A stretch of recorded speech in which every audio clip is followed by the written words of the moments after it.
દરેક વિદ્યાર્થી મિત્રોનું કવિતા યુનિક એકેડમીમાં હાર્દિક સ્વાગત છે. આજે આપણે લોજિકલ રિઝનિંગના ફરી એકવાર ક્વેશ્ચન જોવાના છે.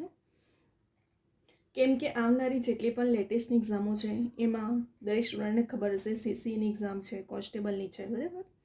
ઘણી બધી એક્ઝામો, ફક્ત એવું નથી કે ક્લાસ 3ની, જીપીએસસીથી લઈને ક્લાસ સુધીની દરેક એક્ઝામમાં લોજિકલ રિઝનિંગના ઘણા ક્વેશ્ચનો પૂછાય છે. માર્ક્સ પણ હવે વધી રહ્યો છે એવરેજ. તો આજે આપણે એના જ સ્પેશિયલ વિડીયો લઈને આવ્યા છે, જેથી કરીને સ્ટુડન્ટને ટ્રીક ખબર પડે, મેથડ ખબર પડે અને એ સારી રીતે અટેમ્પ્ટ કરી શકે, બરાબર. કેમ કે મેં દરેક વિડીયોમાં કીધું છે કે એક માર્ક્સ ઇમ્પોર્ટન્ટ છે એક્ઝામ ક્રેક કરવા માટે, મેરિટમાં આવવા માટે. તો જેટલું તમે પ્રેક્ટિસ કરી હશે, જેટલી તમને મેથડ ખબર પડશે, એટલું તમે વધુ સારી રીતે, બરાબર, ત્યાં એક્ઝામને અટેમ્પ્ટ કરી શકો છો. તો અહીં આજે આપણે સ્પેશિયલ એવા લાસ્ટ મેં વિડીયો લોજિકલ રિઝનિંગના બનાવ્યા છે. ઘણા બધા પાછલા વર્ષોના પૂછાયેલા ક્વેશ્ચનો પણ બનાવ્યા છે. ક્વોન્ટિટી એપ્ટિટ્યૂડ, ત્યાર પછી મેથ રિઝનિંગ, બરાબર, અને ગુજરાતી ગ્રામર, ઇંગ્લિશ, એવા ઘણા બધા સબ્જેક્ટ ટોપિક વાઇઝ ફક્ત એક એક્ઝામના નહીં, દરેક એક્ઝામ માટે યુઝફુલ મેં વિડીયો બનાવ્યા છે. અને મારા દરેક વિડીયો 1 થી 2 થી 3 માર્ક્સ કવર કરવા માટે એક વિડીયો ઇમ્પોર્ટન્ટ છે તમારા માટે. તો દરેક વિડીયોને સ્ટાર્ટિંગથી એન્ડ સુધી જોજો. આપણે એક નાની ભૂલોથી એક્ઝામ ક્રેક કરવામાં ક્યાં મિસ્ટેક થાય છે, બરાબર, હું દરેક વસ્તુને હાઇલાઇટ કરું છું. તો હવે આપણે અહીં સ્ટાર્ટ કરશું વિડીયો, બરાબર. ફર્સ્ટ ક્વેશ્ચન પર જઈએ. આપણને અહીં કિંમત આપી છે 12, 13, 15, 18, 22, 27, 33 અને એક્સની વેલ્યુ આપણે શોધવાની છે, બરાબર. તો અહીં જુઓ, આકૃતિમાં જોતાં તમને ખબર પડે છે કે 12માં 1 ઉમેરે તો 13, 13માં 2 ઉમેરે તો 15, 15માં 3 ઉમેરે તો 18, 18માં 4 ઉમેરે તો 22, 22માં 5 ઉમેરે તો 27, 27માં 6 ઉમેરે તો 33 અને 33માં 7 ઉમેરશું તો કેટલો આન્સર આવશે? આપણે 40 આન્સર આવશે, બરાબર. અમુક સ્ટુડન્ટ આટલો ઇઝી, પરંતુ આ ઇઝી નહીં, અમુક સ્ટુડન્ટને ત્યાં કન્ફ્યુઝન પણ થાય છે. તો આ તો આપણે સોલ્યુશન કરશું તો વધારે આપણને ઇઝી લાગે છે, બરાબર. તો શું થાય છે, દરેક શ્રેણીમાં 2, 1 પછી 2 ઉમેરવામાં આવ્યું છે, પછી 3 ઉમેરવામાં આવ્યું છે, પછી 4, પછી 5, પછી 6, પછી 7. શું થાય છે, દરેક સંખ્યામાં 12માં 1, 13માં 2, પછી એવી રીતે 3 ઉમેરવામાં આવ્યું છે, પછી 4 ઉમેરવામાં આવ્યું છે, 5, 6, 7, બરાબર. તો 12માં 1 ઉમેરશો તો કેટલા આવશે? 13, 13માં 2 ઉમેરશો તો 15, 15માં 3 ઉમેરશો તો 18, 18માં 4 ઉમેરશો તો 22, 22માં 5 ઉમેરશો તો 27 ને 27માં 6 ઉમેરશો તો 37 ને 37માં 33, 33માં 7 ઉમેરશો તો 33માં 7 ઉમેરશો તો કેટલા આવશે? 40. શું થાય છે, 1, 2, 3, 4, 5, 6, 7 શ્રેણી શું થાય છે, વધે છે ક્રમ વાઇઝ, બરાબર. તો આપણો આન્સર એક્સની વેલ્યુ કેટલી મળી આપણને? અહીં 40, બરાબર. હવે આપણે જઈશું બીજા ક્વેશ્ચન પર. અહીં આપણને આકૃતિમાં 8, 27, 64, 125, 216 અને એક્સની વેલ્યુ આપણે અહીં શોધવાની છે, બરાબર. તો આકૃતિમાં આપણે અહીં જોતાં જ ખબર પડે છે કે 8 ઘન વિશે લાગે છે જોઈને જ, કે 2 ની 3 ઘાત, 2 દુ 4, 4 દુ 8, ત્યાર પછી 3 નો ઘન, 3 તારી 9, 9 તારી 27, 4 ચોક 16, 16 ચોક 64, એવી રીતે પાછું 25, 25 પંચા 125, 6 6 36, 36 છંગ 216. તો 2, 3ની ઘન, 4નો ઘન, 5નો ઘન, 6નો ઘન. તો હવે શેનો ઘન આવશે? 7નો ઘન આવશે. તો 7 × 7 = 49, 49 × 7 = 343. તો આપણો આન્સર કેટલો આવી ગયો? 343, બરાબર. અહીં શું થાય છે, ઘન 2નો ઘન છે, 3નો ઘન છે, 4નો ઘન, 5નો, 6નો અને એના પછી કયો ઘન આવશે? 7નો ઘન. તો 7 × 7 = 49, 49 × 7 = 343. આન્સર આપણો અહીં આવી ગયો સેકન્ડ ક્વેશ્ચનનો. હવે આપણે જઈશું ત્રીજા ક્વેશ્ચન પર. અમુક ક્વેશ્ચન એવા હોય છે ને કે ઇઝી હોય છે, પણ એ ટાઈમે એક્ઝામના ટાઈમે તમને ટ્રીક નથી યાદ આવતી, મેથડ નથી યાદ આવતી. તો એટલા માટે સ્પેશિયલ આપણે વિડીયો લઈને આવી રહ્યા છે, જેથી કરીને તમને ટ્રીક અને મેથડ યાદ રહે, બરાબર. હવે આપણે જઈશું ત્રીજા ક્વેશ્ચન. અહીં આપણને 3, 5, 2, 38, 1, 4, 8, 81, 4, 7 એક્સની વેલ્યુ અહીં આપણે શોધવાની છે અને 74 આપી દીધું છે. હવે આપણે આ સંખ્યા અહીં એક્સની કિંમત શોધવાની છે, બરાબર. તો અહીં જો 3નો વર્ગ, 5નો વર્ગ, 2નો વર્ગ કરશો તો આન્સર 38 આવશે. જોજો, 3 તારી 9, પાછું 25 ને 2 દુ 4, તો 25 + 4 + 9 કરો, આન્સર 38 આવશે. એટલે અહીં આન્સર 38 મળી ગયો.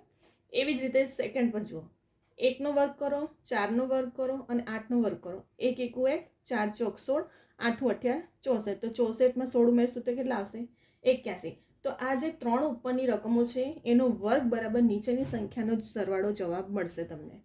તો એવી રીતે આપણે અહીં જઈએ 4નો વર્ગ, 7નો વર્ગ, એક્સની વર્ગ આપણે શોધવાનો છે અને અહીં 74 આન્સર આવવો જોઈએ. તો 4નો વર્ગ કેટલો થાય? 4 ચોક 16, 7 7 49.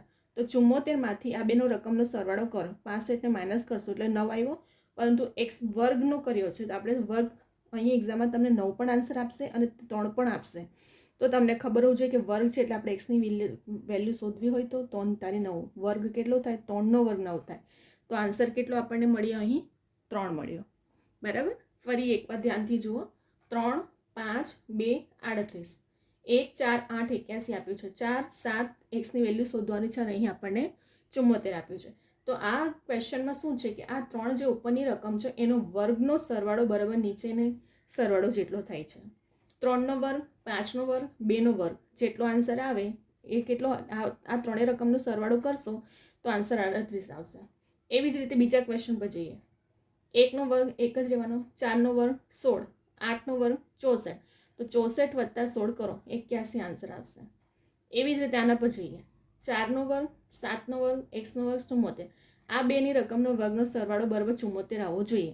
તો 49 + 64 કરશો, 49 + 16 કરો તો 65 આવશે. 74માંથી 65 માઇનસ કરશો તો 9 વર્ગ આવ્યો. હવે એનો વર્ગમૂળ કાઢીએ તો એક્સની વેલ્યુ કેટલી મળી આપણને? 3. આન્સર આવી ગયો આપણો. ફક્ત શું હતું આ ક્વેશ્ચનમાં કે ઉપરની જે 3 રકમ આપી છે એનો વર્ગોનો સરવાળો બરાબર નીચેનો રકમને સરવાળા જેટલું થાય છે. બરાબર. અહીં પણ એવું થયું છે, અહીં પણ એવું જ થશે. બરાબર. માઇનસ કરશો એટલે આન્સર આવી જશે તમારો 9. એક્ઝામમાં તમને 9 પણ આપ્યો હશે અને 3 પણ આપ્યું છે તો તમને વર્ગમૂળ કાઢવું પડશે ત્યાં કે 9 છે તો એક્સનો વર્ગ કાઢતા 3 તારી 9 થાય એટલા માટે. બરાબર. ખબર પડી? હવે દરેક રકમની ઉપરનો વર્ગનો સરવાળો બરાબર નીચેની રકમનો વર્ગનો સરવાળો જેટલો થાય છે. બરાબર. 3નો વર્ગ 3 તારી 9, 5 5 25 ને 2 દુ 4. 3 વર્ગનો સરવાળો બરાબર 38 થશે. આન્સર 1નો વર્ગ, 4નો વર્ગ, 8નો વર્ગ, 4 ચોક 16, 8 8 64, 81 થઈ જશે. 4 ચોક 16, 7 7 49. તો 74માંથી 65 કરો એટલે 9, એટલે વર્ગ કાઢીએ તો 3. હવે આપણે જઈશું ચોથા ક્વેશ્ચન પર. અહીં આપણને 4, 6, 9 અને 6 આપ્યું છે. 24, 8, 3, 9, 15 એક્સની વેલ્યુ શોધવાની છે અને 6 અને 9 આપણને આપ્યું છે. હવે આપણે કેવી રીતે ગણશું? 4 9 36 ને 6 6 36 થાય. 24 તારી 72 ને 9 8 72 થાય. તો 15 6 90. તો 9ને તમે કેટલા વડે ગુણશો તો 90 આવે. તો 9 10 90. તો 10 આન્સર આવી ગયો આપણો. ક્લિયર? આપણે ગણ્યું છે અને તમે જોશો એટલે તમને ટ્રીક ખબર પડશે અને મેથડ ખબર પડશે. બરાબર. શું કર્યું છે? સામેની રકમનો ગુણાકારનો સરવાળો સેમ થાય છે. જુઓ, 4 9 36 થાય અને 6 6 પણ 36 થાય. 24 તારી 72 ને 9 8 પણ 72. 15 6 90. તો 9ને કેટલા વડે ગુણશો તો 90 આવશે. તો 9 10 90. તો 10 આન્સર આપણો અહીં આવી ગયો. બરાબર. 4 ક્વેશ્ચન આપણે જોઈ લીધા. શું મેટર કરે છે તમારું? અહીં મેથડ, ટ્રીક ખબર પડે છે. બરાબર. જો તમને જેટલી તમે પ્રેક્ટિસ કરી હશે ને તો તે એક્ઝામના ટાઈમે તમને ટ્રીક મેથડ હશે ને તમે જેટલું ગણ્યું હશે એટલું તમને એ ટાઈમે યાદ આવે. બરાબર. અહીંને આપણે 4 ક્વેશ્ચનો જોયા છે. બરાબર. અહીં આપણે ફરી એકવાર રિવિઝન કરી લઈએ જેથી કરીને કોઈ સ્ટુડન્ટને ક્યાં સ્કીપ થઈ ગયું હોય તો એમને સ્ટેપ વાઇઝ બરાબર બધું ક્લિયર થઈ જાય. એમ પણ આપણે દરેક વિડીયોમાં રિવિઝન તો કરતા જોઈએ છે. ફર્સ્ટ ક્વેશ્ચન પર જઈશું. 12, 13, 15, 18, 22, 27, 33. શું થાય છે? દરેક રકમના શ્રેણી વાઇઝ વધે છે. 12માં 1 ઉમેરે તો 13, 13માં 2 ઉમેરે તો 15, 15માં 3 ઉમેરે તો 18, 18માં 4 ઉમેરો તો 22, 22માં 5 ઉમેરશો તો 27, 27માં 6 ઉમેરશો તો 33 ને 33માં 7 ઉમેરશો તો 40. આવી ગયો આન્સર. શું થાય છે? દરેકમાં 1 પછી 2 પછી 3 પછી 4 પછી 5 પછી 6 + 7. દરેકમાં શું થાય છે? વધારો થઈ રહ્યો છે. બરાબર. શું થઈ રહ્યો છે? વધારો થયો છે. 1 2 3 4 5 6 7 ઉમેરતા જવાનું.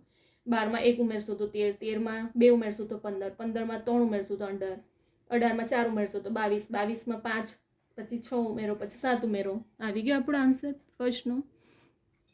હવે આપણે જઈશું સેકન્ડ ક્વેશ્ચન પર. 8, 27, 64, 125. બસ આપણને જોતા જ ખબર પડી જાય કે આ ઘન જ હશે. બરાબર. 2ની 3 ઘાત કરો. 2 દુ 4, 4 દુ 8. આવી ગયો આન્સર. 3 તારી 9, 9 તારી 27. 3નો ઘન. પછી 4નો ઘન લીધો છે. 4 ચોક 16, 16 ચોક 64. પછી 5નો ઘન લીધો છે એટલે પાછું 25, 25 પંચા 125. એ રીતે પછી 6નો ઘન 6 6 36, 36 6 216. તો હવે 2નો ઘન લીધો, 3નો ઘન લીધો, 4નો ઘન, 5નો ઘન, 6નો ઘન. તો હવે શેનો ઘન આવશે? 7નો ઘન આવશે. 7 7 49, 49 7 343. અહીં પણ આપણો આન્સર ક્લિયર થઈ ગયો. હવે આપણે જઈશું ત્રીજા ક્વેશ્ચન પર. 3 5 2 અને 38 આપ્યું છે. 1 4 8 ને 81, 4 7 6 ને 74. બરાબર. તો ઉપરની 3 રકમનો વર્ગોનો સરવાળો એ નીચેની રકમ જેટલો થવો જોઈએ. 3નો વર્ગ કરો, 5નો વર્ગ અને 2નો વર્ગ. 3 તારી 9, 5 5 25 અને 2 દુ 4. બરાબર કેટલા થાય? 38 થાય. એવી જ રીતે 1નો વર્ગ, 4નો વર્ગ, 8નો વર્ગ. 4 ચોક 16, 8 8 64. 64માં 4 ચોક 16 ઉમેરશો તો પણ સરવાળો 81 થશે. એવી જ રીતે 4 ચોક 16 અને 7 7 49. તો 74માંથી 65 માઇનસ કરશો તો 9 આવ્યા. હવે વર્ગ કાઢશું તો 3 તારી 9. એટલે આ ક્વેશ્ચનમાં શું થાય છે? 3ની વર્ગોનો સરવાળો બરાબર નીચેની રકમ મળશે. ઉપરની આ 3 વર્ગનો સરવાળો બરાબર 81. તો આ ત્રણેયમાં એક્સની વેલ્યુ શોધવાની હતી, તો આપણે માઇનસ કરશું તો વર્ગ મળ્યો 3. બરાબર, વર્ગમૂળ કાઢતા. હવે આપણે જઈશું ચોથા ક્વેશ્ચન પર. અહીંયા આપણને 4 6 9 6 આપ્યું છે. 24 8 3 9 15 એક્સની વેલ્યુ શોધવાની છે. 6 અને 9 આપ્યું છે. તો સામેની રકમનો ગુણાકાર સેમ આન્સર આવે છે. જો 4 9 36 ને 6 6 36. 24 તારી 72 ને 9 8 પણ 72. 15 6 90 ને 9 દાન પણ 90 જ થવાના છે. બરાબર. તો આ ચોથા ક્વેશ્ચનમાં શું થાય છે? સામેની રકમનો ગુણાકાર બરાબર આન્સર તમારો 90 આવશે. બરાબર. અહીં આપણે 4 ક્વેશ્ચન જોઈ લીધા, રિવિઝન પણ જોઈ લીધું. બરાબર. આવા લોજિકલ રિઝનિંગના ઘણા બધા પેપરોમાં પૂછાયા છે લાસ્ટ યરના એક્ઝામમાં, અને આવનારી એક્ઝામમાં પણ પૂછાશે. કેમ કે મોસ્ટલી સીસી એક્ઝામ, કોન્સ્ટેબલને આવનારી જેટલી પણ લેટેસ્ટ એક્ઝામો છે, રિઝનિંગ તો દરેકનો છે. રિઝનિંગ કોઈ દિવસે ચેન્જ થતી નથી. બરાબર, કે એક્ઝામ વાઇઝ રિઝનિંગ ચેન્જ થઈ જશે. તો આવનારી જેટલી પણ લેટેસ્ટ એક્ઝામો છે એમાં તમને આ ટ્રીક મેથડ ઘણો યુઝફુલ રહેશે. બરાબર. વિડીયોને સ્ટાર્ટિંગથી એન્ડ સુધી જુઓ તો તમને નાનો પોઈન્ટ ખબર પડે કે ક્યાં મિસ્ટેક થતી હોય છે. આ તો આપણે પોઈન્ટ ટુ પોઈન્ટ એક વસ્તુ લખીએ છીએ જેથી કરીને સ્ટુડન્ટ જાતે પણ વિડીયો જુએ તો એમને ખબર પડે. ક્લિયર? બરાબર. તો અહીં હવે તમે વિડીયોનો સ્ક્રીનશોટ કે પછી વિડીયોને ડાઉનલોડ કરીને 2 થી 3 વખત જોજો અને જાતે પણ ગણજો. તમે જેટલું જાતે પ્રેક્ટિસ કરશો ને, જોઈને વિડીયો જોતા જવાનું અને જાતે ગણતા જવાનું, એટલું તમને વધારે યાદ રહેશે ટ્રીક મેથડ. અને કેટલાક સ્ટુડન્ટ તો રિવિઝન માટે નોટબુક બનાવતા હોય છે, તો એ લોકો પણ ગણતા જ હોય છે જોઈને. બરાબર. હવે આ વિડીયો તમને ગમ્યો હોય તો લાઈક કરવાનું ભૂલતા નહીં, કમેન્ટ કરજો, શેર કરજો અને ખાસ કરીને સબસ્ક્રાઈબ કરવાનું ભૂલતા નહીં. બરાબર. જેથી કરીને ડેલી રેકોર્ડેડ લેક્ચર અપડેટ કરવામાં આવે છે. કેટલીક ઇન્ફોર્મેશનો ડેલી જોબની લેટેસ્ટની એક્ઝામો ઇન્ફોર્મેશન અપડેટ કરવામાં આવતી હોય છે. તો એ પણ ઇન્ફોર્મેશનો તમને મળતી રહે એટલા માટે સબસ્ક્રાઈબ કરીને નોટિફિકેશન માટે બેલ આઇકોનને ઓન રાખજો. બરાબર. અને વિડીયો લાઈક, કમેન્ટ, શેર કરજો તમારા વિદ્યાર્થી મિત્રો સર્કલમાં. બરાબર. કેટલાક હું દરેક વિડીયોમાં કહું છું કે ઘણા સ્ટુડન્ટો કોચિંગ એફર્ટ નથી કરી શકતા, તો દરેક સ્ટુડન્ટ સુધી આ વિડીયો પહોંચે. બરાબર. જેથી કરીને જાતે પણ પ્રિપરેશન કરી શકે, મેથડ ટ્રીક એમને પણ ખબર પડે, એક્ઝામ ક્રેક કરે એ લોકો પણ મેરિટમાં આવી શકે. બરાબર. આપણે જેટલું બીજાને હેલ્પ કરીએ એટલું વધારે સારું. તો તમે જેટલા તમારા સ્ટુડન્ટ ફ્રેન્ડ સર્કલ હશે એમને પણ શેર કરજો. બરાબર. અને આપણા દરેક વિડીયો સ્ટાર્ટિંગથી એન્ડ સુધી જોજો. આવનારી જેટલી પણ લેટેસ્ટ એક્ઝામો છે એમાં તમને દરેક વિડીયો 2 થી 3 માર્ક્સ કવર કરવા માટે ઇનફ છે. કેમ કે મેં વિડીયો સ્પેશિયલ એના પર લેક્ચર પર લઈને આવી રહી છું કે જેથી કરીને ફક્ત એક એક્ઝામ નહીં, બધી એક્ઝામમાં તમને હેલ્પફુલ રહે. બરાબર. મારે short trick, short method, authentic બુકના નિયમો પ્રમાણે ગુજરાતી ગ્રામર, ઇંગ્લિશ ગ્રામર. બરાબર. કે તમને બીજી બધી બુકો ગોખવા કે મોડે કરવાની જરૂર જ ના પડશે. તમે ફક્ત નિયમને સમજો, નિયમ પ્રમાણે પ્રિપરેશન હંમેશા કરો, શોર્ટ ટ્રીકની પ્રેક્ટિસ કરો. બરાબર. તો એટલું તમારા માટે વધારે ઇઝી પણ રહેશે અને યાદ પણ રહેશે તમને એક્ઝામ માટે. તો અહીં આપણે 4 ક્વેશ્ચનનું સોલ્યુશન પણ જોઈ લીધું છે. હવે આપણે એવા ઘણા બધા ટોપિકો પર પણ વિડીયો લઈને આવશું જેથી કરીને જેટલી પણ લેટેસ્ટ એક્ઝામો આવી રહી છે એમાં તમને એક્ઝામ ક્રેક કરવામાં હેલ્પફુલ રહેશે, યુઝફુલ રહેશે. બરાબર. તો વિડીયોને લાઇક કરવાનું ભૂલતા નહીં, તમારા ફ્રેન્ડ મિત્રો, વિદ્યાર્થી મિત્રને શેર કરજો અને ખાસ કરીને સબસ્ક્રાઈબ કરવાનું ભૂલતા નહીં. બરાબર. કેટલાક સ્ટુડન્ટો લાસ્ટ ટાઈમ એક્ઝામના ફોર્મ બરાબર રહી ગયા હતા, તો એ તમારી મિસ્ટેક જે થઈ હતી તે ના થાય. ચેનલને સબસ્ક્રાઈબ કરીને રાખજો અને બેલ આઇકોન ઓન રાખશો તો લેટેસ્ટ એક્ઝામની ડેલી ઇન્ફોર્મેશન પણ અપડેટ કરવામાં આવે છે આ ચેનલ પર. તો એ ઇન્ફોર્મેશનો પણ તમને મળતી રહે. બરાબર. હવે આપણે નેક્સ્ટ વિડીયોમાં બીજા બધા ટોપિકો સાથે આવશું. અહીં હવે આપણે વિડીયોને સ્ટોપ કરી રહ્યા છે.